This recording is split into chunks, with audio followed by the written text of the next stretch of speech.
What if I told you that some of the most horrifying acts of slavery were not committed by men, but by women? Imagine this: a quiet plantation house, the smell of magnolia trees drifting through the air, the grand halls echoing with the laughter of finely dressed ladies. On the surface it looks serene, even graceful, the image of the Southern belle, delicate, innocent, fragile. But behind closed doors, in the shadows of these same halls, the reality was far more sinister. These women, wrapped in lace and silk, carried within them a cruelty so deep that it could shatter every illusion of innocence. For some of them, enslaved black men were not human beings. They were objects, living tools, and sometimes unwilling performers in the most twisted kind of entertainment. Now picture an evening gathering. The men are away, busy with plantation affairs. Inside the parlor, young white women giggle and whisper, their voices sharp with hidden excitement. A slave is brought in, tall, strong, terrified, forced to stand before them like a spectacle. What comes next is not just punishment. It is not even discipline. It is a game. His pain, his humiliation, his screams are their amusement. Every act of cruelty becomes laughter. Every broken cry becomes their triumph. And the darkest part of it all, these women felt no shame. Society painted them as the delicate flowers of the South, but in reality, some of them carried out acts so brutal, so unthinkable, that even history itself tried to bury their memory. This is not the story we are taught in classrooms. The image of the white mistress on a plantation is often softened, shown as a passive figure, a victim of patriarchy, or even someone sympathetic to the enslaved. But the truth is far more complex. Some of these women wielded power with a merciless hand, turning slavery into not just an institution of labor, but a stage for sadistic pleasure. The question is, how did this happen? How did women, themselves trapped in a patriarchal society, transform into monsters when given power over black men? Stay with me until the end, because what you're about to hear is one of the most disturbing and least discussed stories of the slave era. It is a history of elegance masking horror, of femininity hiding savagery. This is the story of the white ladies who tortured black men for entertainment. And to understand their cruelty, we first need to step back into the world where it all took place, the plantation. The plantation was its own world, a place where beauty and brutality lived side by side. From a distance it could look almost peaceful, rows of cotton stretching like a sea of white under the burning sun, the grand house sitting high on a hill, columns tall and proud, as if announcing its power to anyone who dared to look. But up close the truth revealed itself in every detail. The cries of the enslaved carried on the wind, the sweat and blood soaked into the soil, the smell of iron and ash clinging to the air. This was not paradise. It was a carefully maintained prison disguised in elegance. Inside the big house, life unfolded with its own rhythm. White men, the masters, walked with authority, their voices sharp, their commands unquestioned. But what about the women? Dressed in gowns of silk and lace, with hair pinned and polished, they appeared fragile, almost untouchable. Yet these women carried their own kind of power. Beneath the surface of grace lay a simmering rage, a hunger for control. They were not simply bystanders in this system. They were participants and sometimes its cruelest architects. Take Eleanor Whitfield, for example, the mistress of one sprawling plantation. At first glance, she was the very picture of refinement, porcelain skin untouched by the sun, dark eyes that seemed almost soft, a smile that charmed visitors. But behind that smile lay calculation. Eleanor understood the hierarchy of her world. She was expected to obey her husband, to maintain her image as a gentle lady. Yet when her husband was away, it was she who dictated the rhythm of the household. She inspected the meals, scolded the servants, and sometimes punished them. Her punishments were not always loud or bloody. Often, they were quiet humiliations, forcing a man to kneel in the dirt, denying him food, making him stand in silence for hours while she sipped her tea. She found satisfaction not just in obedience, but in domination. And then there were the younger women, daughters of the South, raised in the shadow of privilege and cruelty. Picture Caroline, Eleanor's teenage daughter. Barely 16, with golden curls and a voice as sweet as honey, she had been raised to see herself as superior to every enslaved man or woman around her. For her, the slaves were toys, objects of mockery. She delighted in ordering them to sing on command or to run across the yard until they collapsed, just so she could laugh at their exhaustion. In her eyes, this was not cruelty. It was entertainment, a lesson in the natural order of the world. Below them stood the overseer, a man whose job was to enforce discipline in the fields. He answered to the master, but also bent to the whims of the mistress. If Eleanor wanted a man whipped, the overseer carried it out. If Caroline wanted to test her power, the overseer watched in silence, careful not to intervene. The overseer himself was feared, but even he knew that the ladies of the house could be just as dangerous. And finally, there were the enslaved men and women themselves, whose lives were defined by exhaustion and fear. Samuel, a strong young man forced to work in the cotton fields, carried scars across his back, each one a memory of punishment. He was quiet, obedient, but inside his spirit still burned. He remembered freedom, or at least the idea of it, passed down in whispers from older men who once dreamed of escape. To Samuel, the mistress's gaze was worse than the lash. There was something chilling about the way her eyes followed him, as if he were less than human, something to be bent, broken, and reshaped into whatever form amused her most. This was the structure of the plantation, the master at the top, the women by his side, the overseer enforcing order, and the enslaved beneath them all, crushed under the weight of a system designed to strip them of dignity. But what makes this world most disturbing is not only the cruelty of men, but how women, often seen as powerless, carved out their own authority through torment. They took the image of delicacy and used it as a mask, hiding acts of savagery behind lace gloves and soft laughter. To understand the true horror of what came next, we must see the women not as passive figures, but as active wielders of power. They did not simply watch. They participated.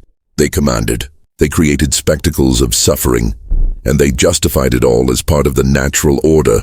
The plantation was their stage, and the enslaved were their unwilling performers. And so, before we can confront the disturbing games of torture and entertainment, we must first look at the hidden role these women played in the machinery of slavery itself. They were called the ladies of the house. To the outside world, they represented gentility, refinement, and the very heart of Southern femininity. But inside the walls of the plantation, white women held a darker role, one that history has often softened or erased. They were not simply shadows behind their husbands. They were guardians of the system, protectors of their status, and sometimes tormentors of the enslaved themselves. Think of Eleanor Whitfield again, standing on the wide porch of her plantation home. The sunlight hits her face gently, highlighting the pearl necklace around her neck, a gift from her husband. To a visitor, she looks like a picture of virtue, but to the enslaved men working the yard, her presence is a signal of danger. Eleanor's word carries weight. She may not wield the whip directly, but her command ensures it is used. Her smile, polite and soft to guests, hardens into a mask of cruelty when she feels defied. For women like Eleanor, slavery provided a strange form of empowerment. In a patriarchal society, they had limited authority over men of their own class. They could not vote. They could not own much property without their husbands. They were often expected to obey, to remain silent, to fulfill the roles of mothers and wives. But over the enslaved, over black men and women who had no rights, no voice, no protection, here white women could command absolute obedience. They could transform frustration into punishment. They could turn their suppressed anger into dominance. Caroline, the daughter, felt this power even more sharply. At 16, she was still too young to control much within her own family, yet on the plantation she could order an enslaved man twice her age to kneel at her feet. For her, this was intoxicating. Her laughter became sharper with each command, each act of humiliation. She was learning early what many Southern girls absorbed from their mothers, that enslaved people existed not just to serve, but to validate their superiority. It wasn't always loud, visible violence. Sometimes it was subtle, a refusal to provide food until a chore was completed to perfection. A decision to tear a piece of clothing in front of an enslaved woman just to remind her of her dependence. Or the sharp sting of words designed to wound the spirit more than the body. But other times the cruelty was undeniable. White women ordered whippings, orchestrated punishments, and occasionally delivered blows themselves. Their rage was often personal, born not out of plantation rules, but out of insult, jealousy, or spite. There were also moments of rivalry. White mistresses sometimes saw enslaved women as competitors for the attention of their husbands. In their jealousy, they lashed out not at their husbands, but at the enslaved women, subjecting them to relentless abuse. Yet the cruelty toward enslaved men had a different edge. It was about control. It was about breaking down strength. About proving that even the most powerful body could be bent by the delicate hand of a so-called lady. The role of white women in slavery cannot be brushed aside as passive suffering under male dominance. They were enforcers. They were participants. Some were innovators of cruelty, devising punishments that left scars not only on the body, but on the soul. Their power was not equal to men's, but within the plantation walls, it was devastatingly real. When we strip away the illusion of innocence, we see them as they were, not fragile ornaments of the South, but architects of suffering. Their role in slavery's machinery was not silent. It was active, deliberate, and deeply disturbing. To truly understand how far their cruelty extended, we now have to enter the darkest part of their world, when suffering itself became their entertainment. Evening on the plantation could be deceptively calm. The sun dipped below the trees, painting the sky in shades of red and gold, the cicadas humming in the tall grass. From the outside it looked peaceful, a world wrapped in silence. But inside the walls of the great house, another kind of performance was about to begin. For the women of the plantation, cruelty itself became a form of entertainment. It began as whispers, small gatherings where a few ladies of neighboring estates would meet for tea. They talked about dresses, about husbands, about the endless monotony of plantation life. Their days were long, their roles constrained, their lives carefully monitored by the expectations of Southern society. Yet when they were together, free from the gaze of men, conversations sometimes shifted into something darker. One woman might casually mention how she had punished a slave for forgetting a chore. Another might smirk and describe the tears on an enslaved man's face as he begged for mercy. What began as gossip soon turned into competition. Who could tell the cruelest story? Who could describe the harshest punishment? On Eleanor Whitfield's plantation, these gatherings sometimes escalated into spectacle. She would invite other women to stay for the evening, claiming it was simply for music or a social visit. But as the candles burned low and the rooms filled with the scent of wine, the atmosphere changed. An enslaved man would be brought into the parlor. Sometimes it was Samuel, the strong field hand, whose muscles and silence seemed to challenge their authority without a word. Other times it was another young man, chosen not for defiance but for appearance, tall, broad, a symbol of physical strength that these women sought to break down.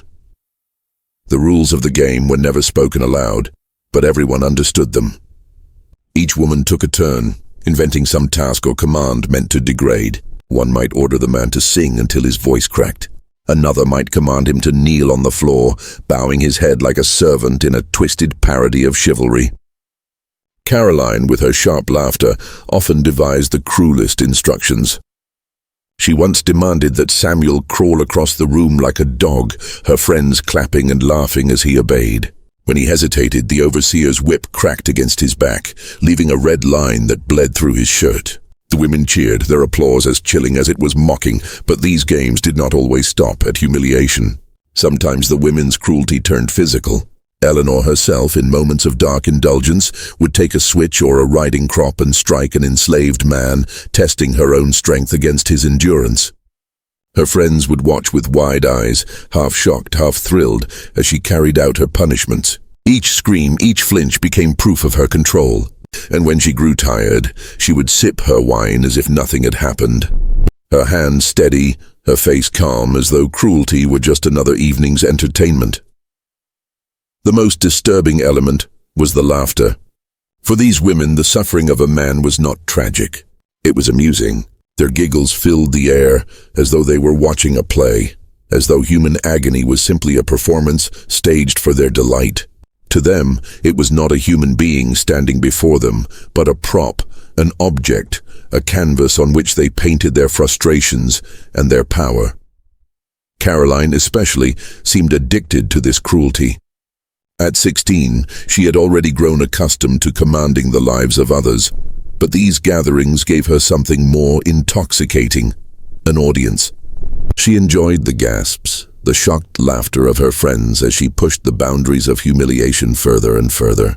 Once she ordered Samuel to recite poetry knowing he could not read.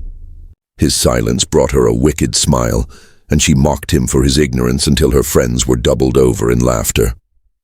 Then, in a burst of anger at his failure, she slapped him across the face, a girl's delicate hand against a man's weathered cheek, and demanded he bow to her. The room erupted in applause. For Caroline, this was triumph, and yet, behind every act of cruelty there was fear. The women feared the enslaved men, feared their strength, feared what would happen if they ever fought back.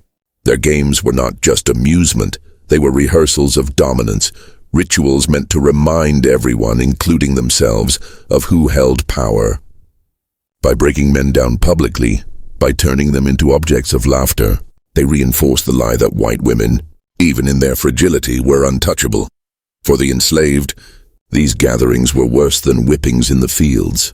A public beating at the hands of a man was one thing, but to be humiliated by women, to be laughed at while stripped of dignity, cut deeper than any lash. It destroyed not just the body but the soul, reducing strong men into spectacles of shame. Samuel carried the scars of these nights not only on his skin, but in his spirit. Every time he was called into that parlor, he knew he was about to be broken again, not because he was weak, but because they demanded he appear weak. His silence was the only resistance left to him, a thin shield against the storm of laughter. There were stories from other plantations as well.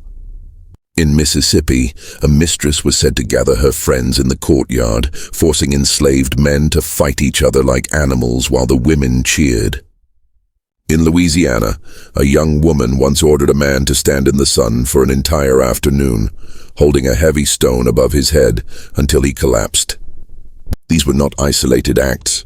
They were patterns woven into the very fabric of slavery, where cruelty was normalized and women found ways to turn human suffering into social amusement. The image of the Southern lady, soft, delicate, virtuous, shatters in the face of these stories. What we see instead are women who use their position not to ease suffering, but to invent new forms of it. They competed in cruelty the way others might compete in music or fashion, measuring their power not in gowns or jewels, but in screams and tears. This is the part of slavery history rarely spoken of, the part that makes us confront the unsettling truth, that entertainment, laughter, and cruelty were bound together in the drawing rooms of plantation houses, and at the center of it all stood women who were supposed to embody grace. But the cruelty of these games was only one piece of the horror. Beneath the laughter, beneath the humiliation, there was another layer, a darker, more forbidden use of power, when white women turned their authority not only into violence, but into something far more intimate and disturbing. The laughter of white women on a plantation was not easily forgotten. It echoed in the minds of the enslaved long after the candles had burned out and the rooms had emptied. For them, those nights of humiliation lived on as scars, not only carved into their bodies, but etched deep into memory. And some of those memories, years later, were recorded in the testimonies of former slaves. Their words peel back the curtain on a hidden world, exposing cruelty that history once tried to silence. Samuel, who had endured Eleanor Whitfield's parlor games, would not have been the only man to carry such stories. There were countless others. Imagine him years later, older now, his back bent, his voice heavy with the weight of what he had seen. If he had been asked to describe those evenings, his story might have unfolded like this. They made us into playthings. The mistress and her daughter, they laughed at our pain. It wasn't enough to work us to the bone in the fields. They needed to see us broken, ashamed on our knees. They would clap their hands and smile like children at a puppet show, and we were the puppets. No man should be made to feel that small. It was not only Samuel's imagined words. Similar testimonies appear in the historical record. Solomon Northup, the free black man kidnapped into slavery and later author of 12 Years a Slave, described mistresses who could be even harsher than their husbands. One, he said, seemed to delight in the torture of the defenseless. Her cruelty had no reason beyond the satisfaction it brought her. She beat enslaved women in fits of jealousy and humiliated enslaved men with insults and punishments. And then there was the story of Louis Hughes, who in his memoir 30 Years a Slave recalled how his mistress took pleasure in administering whippings herself. She didn't need the overseer. Her own hand holding a switch became her instrument of power. Each strike was a reminder that even the so-called delicate ladies could deliver pain. These accounts shatter the myth that white women were merely victims of the patriarchal South. They were agents of their own authority, carving out space for themselves within slavery's brutality. And for enslaved men, the torment often cut deepest when it came from women, because it stripped away not only their freedom, but also their dignity as men. Picture another man, Isaiah, a field hand from Louisiana. His story, passed down through oral history, told of nights when his mistress demanded he sing for her guests. His voice, once proud and strong in church songs before slavery, was turned into a tool of mockery. When he hesitated, she slapped him across the mouth and demanded he start again. Each note, choked by shame, became a performance not of art, but of submission. Years later, he said he never sang again, not even in freedom. The song had been beaten out of him. Humiliation was its own kind of violence. Harriet Jacobs, in her famous autobiography, Incidents in the Life of a Slave Girl, spoke of the constant terror enslaved people felt under the eyes of their mistresses. The mistresses, Jacobs explained, were often suspicious, jealous, and quick to unleash their fury. If an enslaved woman was suspected of attracting the master's attention, the punishment was swift and merciless. But enslaved men also suffered. Some were made examples of in front of others, forced into positions of weakness to remind them they had no power, no autonomy, no pride left to cling to. Imagine Isaiah again, forced to kneel while Caroline and her friends laughed, his hands bound though he had done nothing wrong. The women's joy was not in justice, but in dominance. His humiliation was their proof of superiority. That night, when he returned to his quarters, he sat in silence, unable to look the other men in the eye. Humiliation did not just wound him, it spread like poison, weakening the spirit of everyone who witnessed it. There were stories even darker still.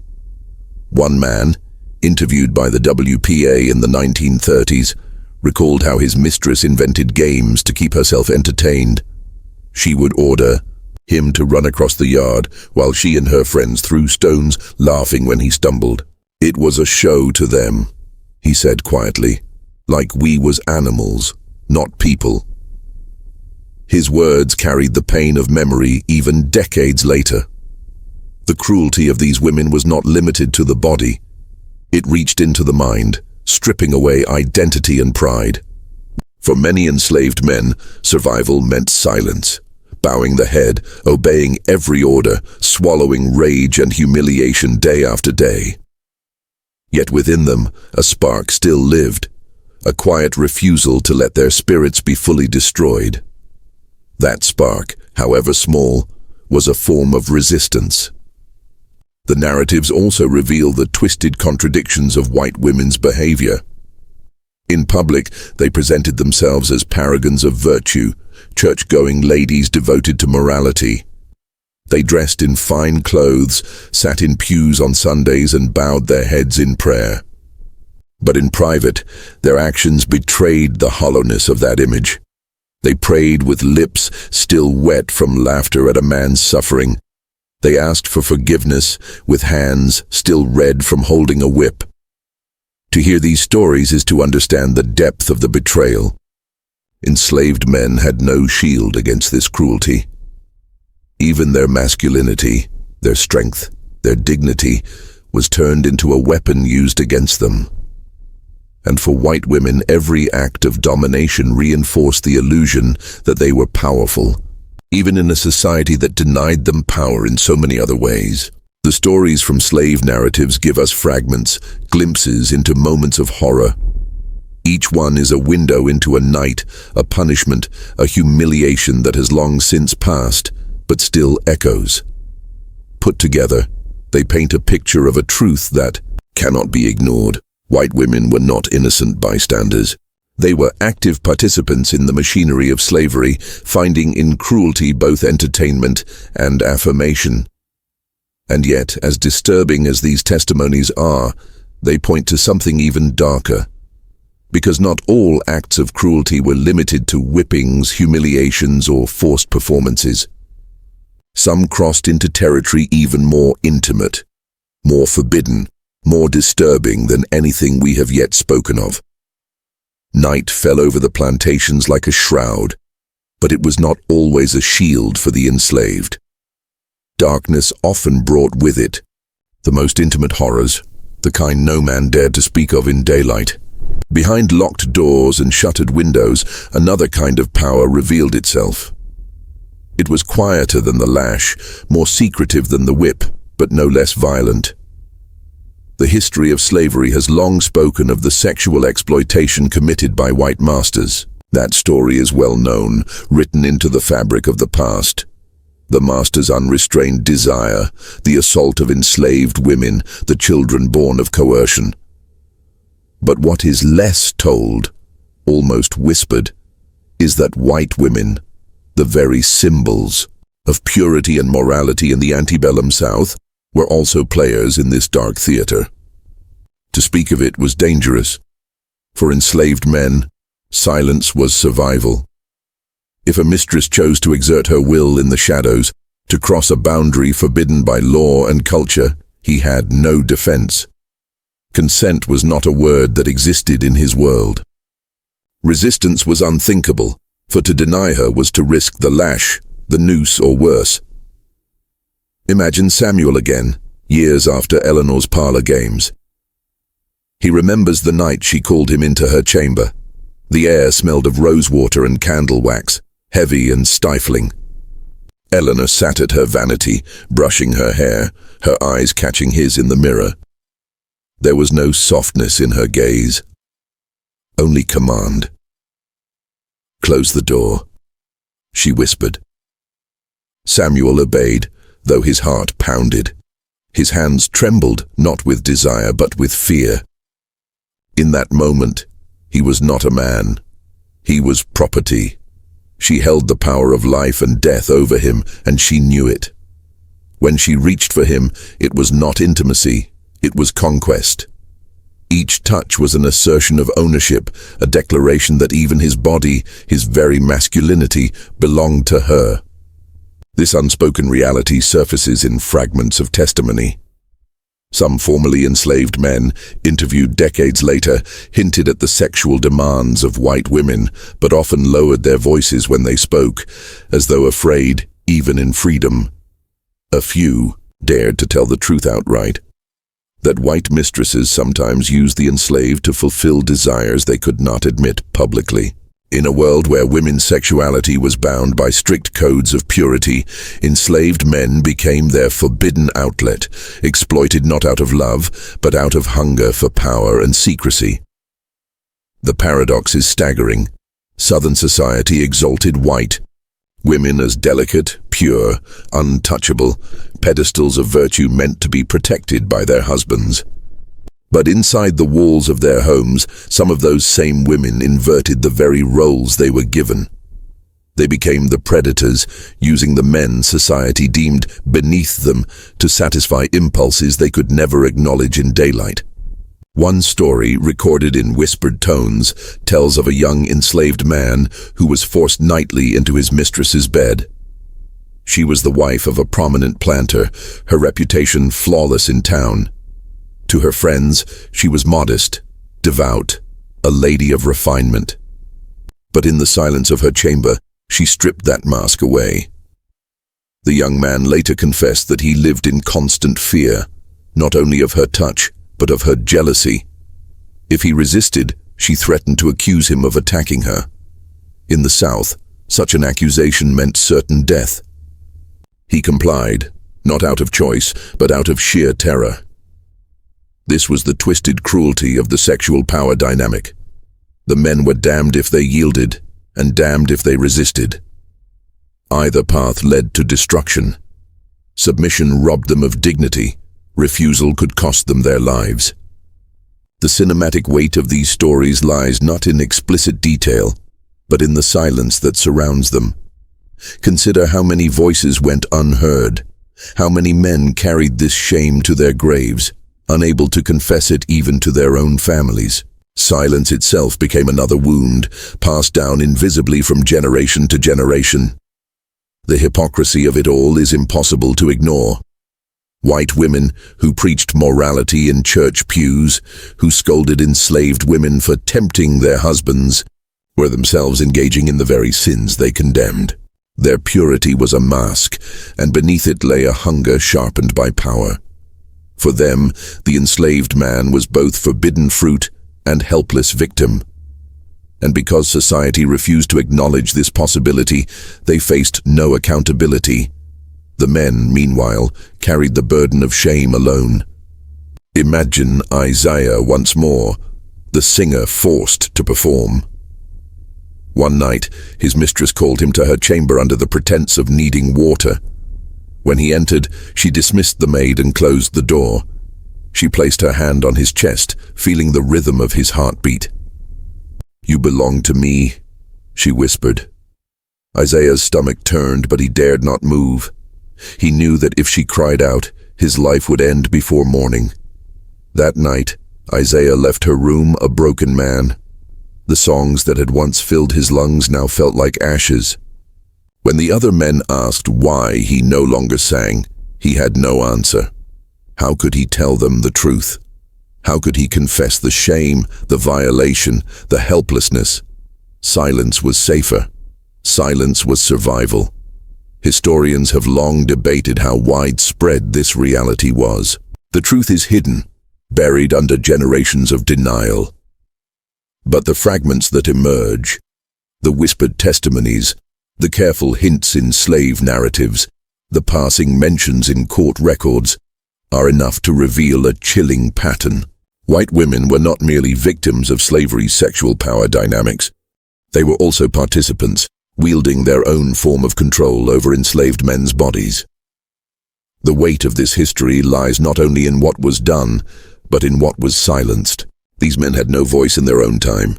They had no court to appeal to, no community that would believe their suffering. Their stories lived and died with them, shadows swallowed by history's silence. And yet today, when we look back, we can begin to piece together the truth. The myth of the innocent Southern lady crumbles under the weight of these testimonies. What emerges instead is a far darker picture. Women who used their position to inflict wounds of body and soul. Women who cloaked their cruelty beneath lace and piety. Women who turned their supposed powerlessness into a weapon against the powerless. This is the sexual power dynamic of slavery. It is not a story of passion or desire. It is a story of dominance, humiliation, and fear. It is a story of silence, the silence of men forced into submission, and the silence of a society that refused to see the truth. And as heavy as these stories are, they lead us to a deeper question. What happened when the Civil War ended? When freedom was finally declared, how did men who had been humiliated in body and soul begin to rebuild themselves? Could they reclaim their dignity, their manhood, their voice after years of silence? That is where we go next. By day, the women of the South played their parts flawlessly. They moved through town with elegance, their gloves pristine, their parasols shielding them from the sun. They were the faces of charity, offering coins to churches, exchanging polite smiles with neighbors, arranging flowers in the chapel. To the outside world, they were the very image of refinement. Southern ladies who embodied grace, chastity, and gentility. But beyond the gates of the plantation, behind the heavy doors of their own homes, a different world unfolded. In kitchens where fires burned late into the night, in bedrooms where the curtains never parted, In backyards where no outsider's eyes could see, cruelty thrived. These women, praised as angels in public, sometimes became tormentors in private, and the enslaved men beneath their gaze never knew which version of the mistress they would face. The smiling lady who recited Bible verses, or the shadowed figure who wielded humiliation like a weapon. Private cruelty was insidious. It came without warning, sometimes cloaked as an order, sometimes disguised as correction. A mistress might summon a man into the laundry room only to lash him with an iron poker for failing to fold a garment to her liking. In the yard, a woman might demand that a man kneel and scrub the dirt from her shoes while she pressed her heel into his neck. The violence was intimate, designed not just to wound the body but to strip away dignity. And because it happened behind closed doors, there were no witnesses, no one to call it cruelty, no one to hold her accountable. Imagine Samuel once more. One evening, long after the games in Eleanor's parlor had ended, she called him to the greenhouse. "The plants are wilting," she said, her voice laced with something darker. When Samuel arrived, he found no plants, no water buckets, only Eleanor, holding a riding crop. She circled him slowly, her eyes cold. What followed was not discipline for disobedience. It was cruelty for its own sake. Each strike of the crop landed not for correction but for pleasure, hers. Samuel endured it in silence, knowing that his cries would only feed her satisfaction. When it was over, she dismissed him without a word. He left the greenhouse limping, the sound of her laughter still echoing in his ears. Yet cruelty was not always hidden. At times it became performance. Public cruelty was its own theater, staged for audiences of friends, neighbors, or family. It transformed pain into entertainment, turning the enslaved into unwilling actors in spectacles of dominance. Picture a summer afternoon, the air thick with humidity, the veranda filled with women sipping sweet tea. Their conversation drifts from gossip to boredom until one of them suggests an amusement. A young man is called from the fields. He is told to stand before them, stripped to the waist, while the mistress accuses him of clumsiness. The women laugh as she strikes him, each blow punctuated by applause. To the men watching from the shadows, the humiliation is unbearable. To the women, it is leisure. Some gatherings became elaborate, with cruelty disguised as lessons or mock trials. Enslaved men were made to kneel while women hurled false accusations, pronouncing judgment with giggles and fan flutters. The punishments were staged, exaggerated for effect, yet the pain inflicted was real. A man's body became the stage upon which they performed their power, and his suffering became their entertainment. For Isaiah, the singer, public cruelty was its own nightmare. His voice, once his gift, became his chain. At dinner parties, mistresses demanded he sing until his throat ached, until the songs turned hollow and broken. If his voice faltered, if he dared show fatigue, the laughter around the table sharpened. "Sing louder," they would command, mocking his pain. For the women, his music was entertainment. For Isaiah, it was humiliation dressed as performance. The psychological weight of this dual cruelty was crushing. Enslaved men lived in constant uncertainty, never knowing which mask the mistress would wear. Would she smile in town and treat them with feigned civility in public, only to unleash private fury at home? Would she keep her cruelty behind curtains, or parade it before her peers as a twisted badge of honor? That unpredictability was itself a weapon, a slow, grinding fear that wore down even the strongest spirits. What made this cruelty even more devastating was how it was perceived, or rather, how it was ignored. When done in private, no one outside the household ever knew. When done in public, it was explained away as discipline, framed as part of maintaining order. If whispers spread, they were quickly silenced by the myth of white female innocence. Society could not or would not see white women as perpetrators of violence, and so their actions remained hidden in plain sight, cloaked by denial. This erasure deepened the trauma. For the men, there was no escape, no acknowledgement of their suffering. In silence, they carried the scars, physical, emotional, and spiritual. Some withdrew into themselves, their dignity chipped away piece by piece. Others survived by creating a mask of obedience, hiding their anger, swallowing their pain. But the memory of the cruelty, both private and public, lived on. Consider how heavy that silence must have felt. to endure torment in a kitchen at night, to be humiliated before laughing women in daylight, and to know that the world beyond the plantation gate saw none of it. To know that history itself would paint your tormentor as an innocent lady, while you were remembered only as nameless property. The dual faces of cruelty, private and public, were not contradictions. They were two sides of the same coin, feeding the same hunger for dominance, the same need to remind enslaved men of their place. For the women, cruelty was both a secret indulgence and a public performance. For the men, it was a constant, inescapable nightmare, but this raises a haunting question. Why? What drove these women to such extremes? What twisted impulses lay beneath their lace gloves and gentle smiles? How could they reconcile their cruelty with the roles society demanded they play? To answer that, we must step into their minds, into the psychology of power, frustration, and suppressed rage. They were called delicate, fragile, the angels of the house, the guardians of morality. Southern society wrapped white women in myths of purity and weakness, telling the world that they were ornaments to be protected, fragile creatures too gentle for cruelty. And yet, inside the walls of plantations, some of these same women unleashed horrors that stunned even the men who lived under the lash. How could this be? How could women, bound by a patriarchal world that denied them freedom, become tormentors in their own right? The answer lies not only in power, but in psychology. Imagine the life of a plantation mistress. She lived in a gilded cage. Her husband controlled the wealth, the land, the future. Her role was scripted: to bear children, to uphold the family's name, to keep the home as a reflection of her husband's standing. She had no true voice in politics, no ownership in law. Her opinions could be dismissed with a glance.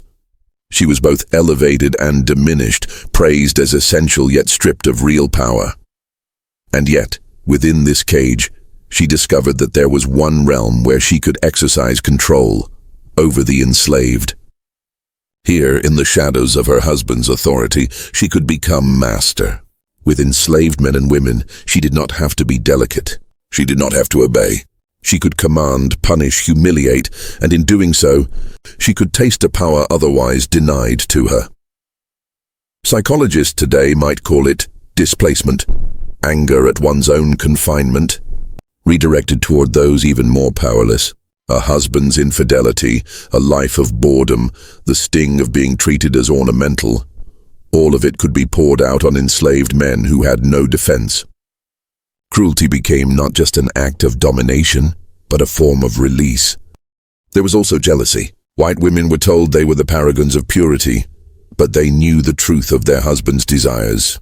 They saw the glances cast at enslaved women, the children born in secret, the whispered scandals that crept through the quarters.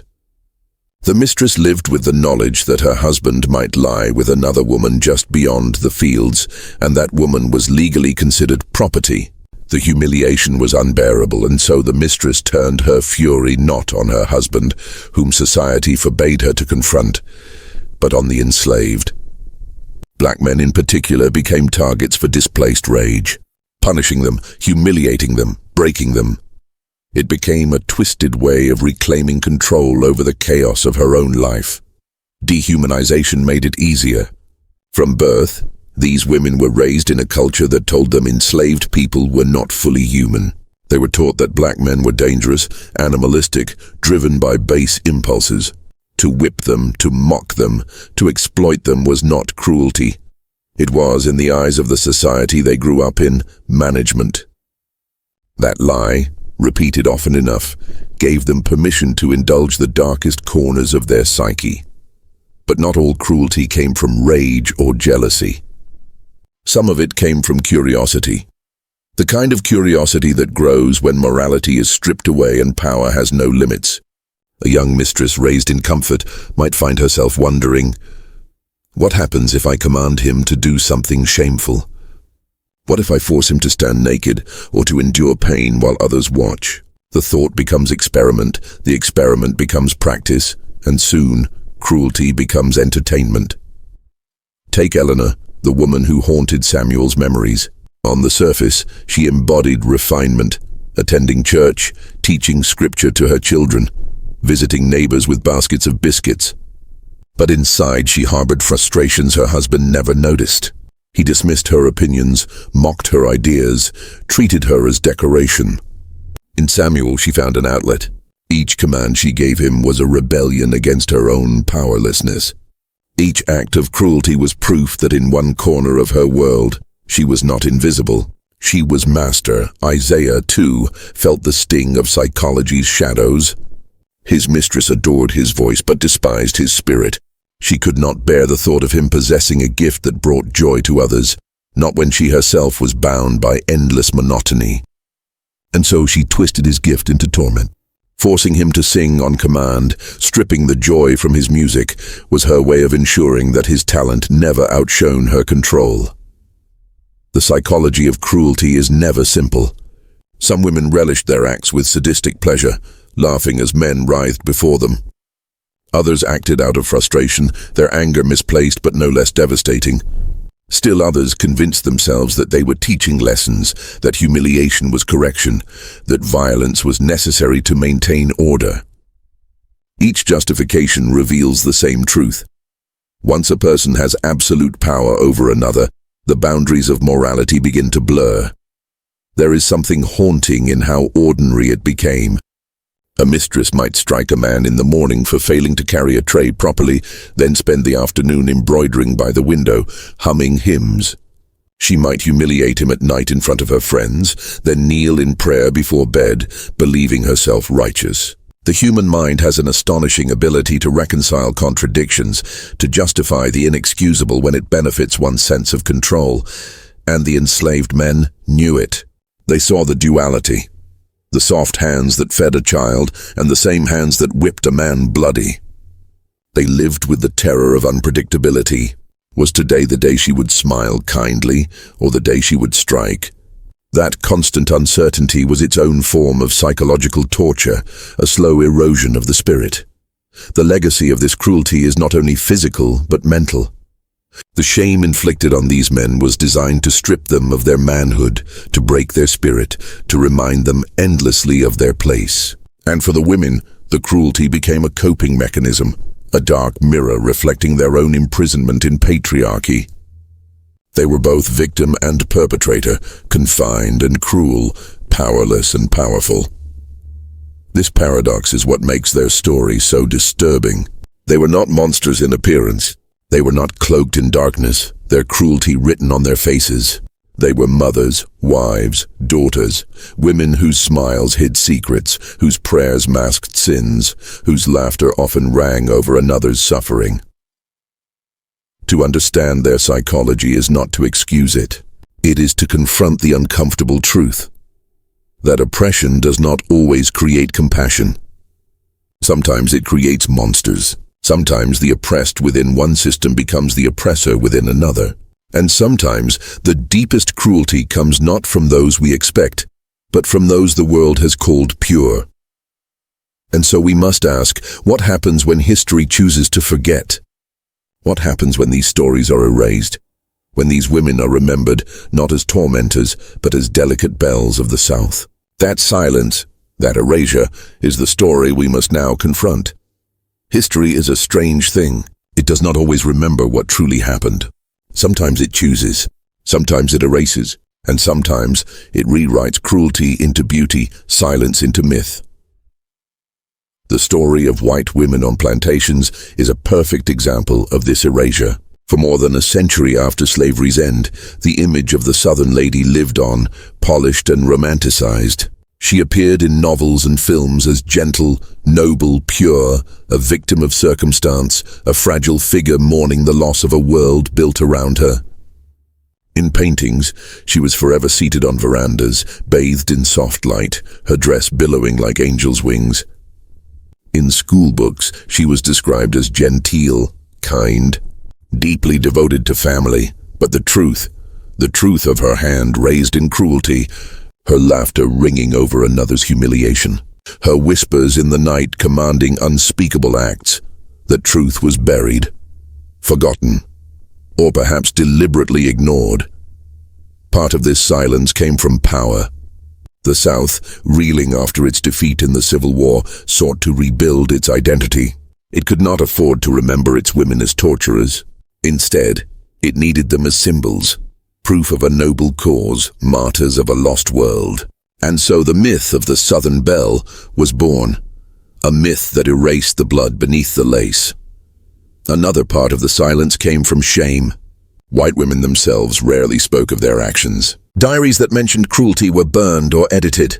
Families preserved the legacy of respectability, not the whispers of torment.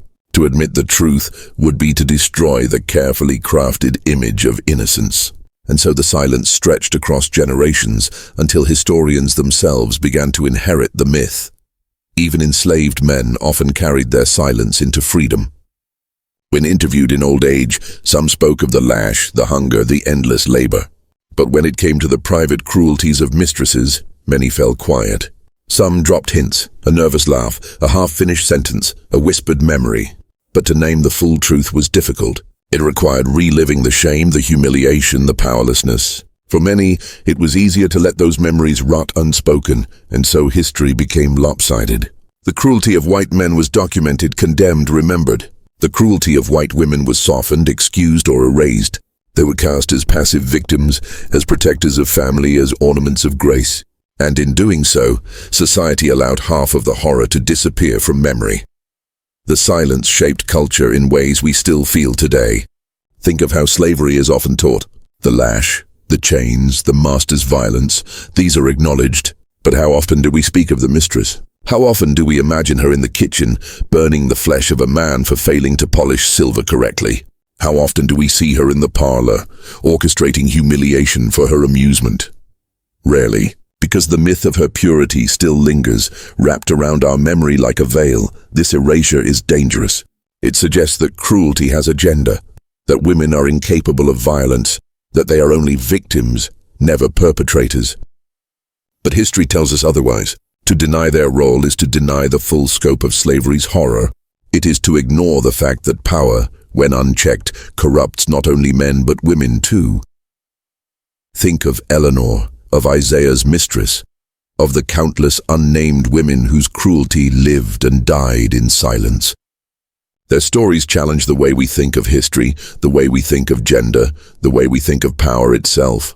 To remember them is uncomfortable, but necessary, because when we bury such truths, we allow myths to fester. We allow society to believe that evil is always masculine, that purity is always feminine. And that lie, repeated across generations, distorts the very lessons history is meant to teach us. Even literature and film played a role in cementing the silence. Stories like Gone with the Wind painted the Southern lady as noble, her suffering romanticized, her dignity shining through tragedy. Not once did these stories show her standing over an enslaved man, whip in hand, smile curling on her lips. Popular culture cemented the myth, turning cruelty into charm, turning horror into nostalgia. But history is beginning to shift. In recent decades, scholars have unearthed fragments, letters, testimonies, oral histories that break the silence. They reveal what was once hidden, piece by piece, word by word. And in those revelations, the myth begins to crumble. We begin to see the white mistress not as a passive figure, but as an active participant in slavery's machinery of terror. Yet even now there is resistance. To speak of white women's cruelty is to disturb a narrative carefully preserved for centuries. It is to point to the angel in white lace and say, she too was complicit. She too was cruel. She too left scars on the flesh and souls of men who could never speak their pain. And for many that truth is too heavy, too threatening. Silence once again feels easier, but silence is betrayal. Silence allows myths to endure while wounds remain unhealed. To honor the men who suffered, to give voice to the generations who lived and died in the shadows, we must speak. We must tell the story as it was, not as we wish it had been. The legacy of these women is not just in what they did, but in how history chose to remember them. And it is only by confronting that silence, by tearing away the lace and seeing the blood beneath, that we can begin to understand the full horror of slavery. Because the truth is this, slavery was not sustained by men alone. It was not maintained only by the master's lash or the overseer's gun. It was also upheld by the hands of women, hands that caressed children by day and struck men by night. Hands that prayed in public and tortured in secret. Hands that history has long pretended were too delicate to harm. To remember this truth is to see slavery in its full darkness. To forget it is to let the myths live on.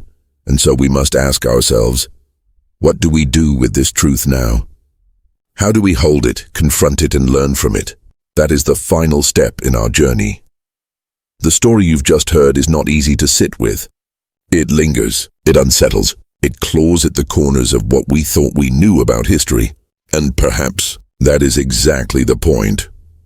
We are taught to believe that evil is simple, that it wears a face we can recognize, a cruel master, a violent overseer, a figure we can point to and condemn. But the truth is far more complex, far more disturbing. Evil often hides behind beauty, behind lace, behind soft voices and polished smiles. It can sit in parlors, it can whisper lullabies, it can kiss its children goodnight. And then, in the shadows, it can become monstrous. The white women of the plantations were not innocent bystanders.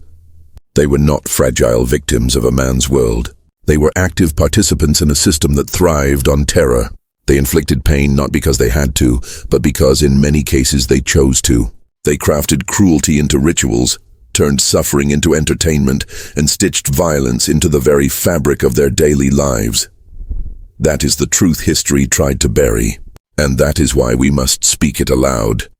Think of the enslaved men who endured their torture, men who had no power to fight back, no words to defend themselves, no place to escape. Think of Isaiah, forced into silence while his mistress carved entertainment from his suffering. Think of the countless others whose names we will never know. Their stories lost in the silence of burned diaries, erased testimonies, and generations too scarred to speak. Their pain deserves to be remembered. Their truth deserves to be spoken, and yet for so long it was not. Instead, the myth of the Southern Belle reigned. She was painted as noble, pure, delicate, the opposite of the reality she often embodied. And this myth did more than distort the past. It shaped the way we see women, the way we assign blame, the way we imagine power. By erasing her cruelty, we allowed the world to believe that women cannot be violent, that femininity is incapable of evil. But the truth of history proves otherwise. Evil does not care about gender. It does not care about race, about status, about beauty. It thrives wherever power goes unchecked. It feeds on silence, on complicity, on the willingness to turn away. And on the plantations of the South, it wore both a master's face and a mistress's smile. So what do we do with this truth? We face it, we strip away the myths. We refuse to let silence protect cruelty any longer. To remember these stories is not to dwell on pain. It is to honor those who suffered, to give voice to those who were denied it, to restore the balance of history that was deliberately broken. Because if we do not remember, we risk repeating. Every society that turns cruelty into spectacle, every culture that allows unchecked power to fester, every world that silences victims in order to preserve myths, all of them walk dangerously close to the plantation's shadow. This is not just a story about the past. It is a warning. Look closely at the world today, and you will still see how silence shields cruelty. You will see how myths are used to excuse violence, how power hides behind innocence, how victims are silenced to protect the comfortable. History does not stay in history books. It breathes, it echoes, it waits for us to recognize it. And so, as we close this journey, I leave you with questions. Not answers, questions, because questions force us to think, to wrestle, to confront. What happens when we refuse to see the cruelty that hides in plain sight?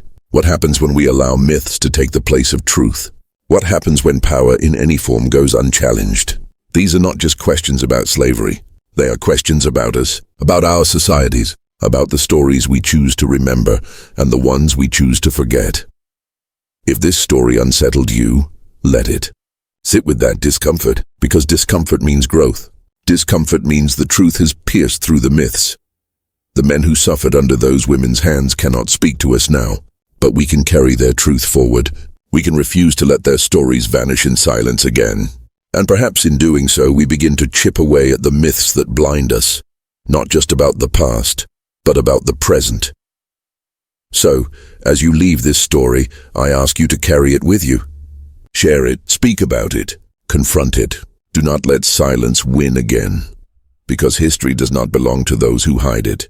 History belongs to those who dare to tell it.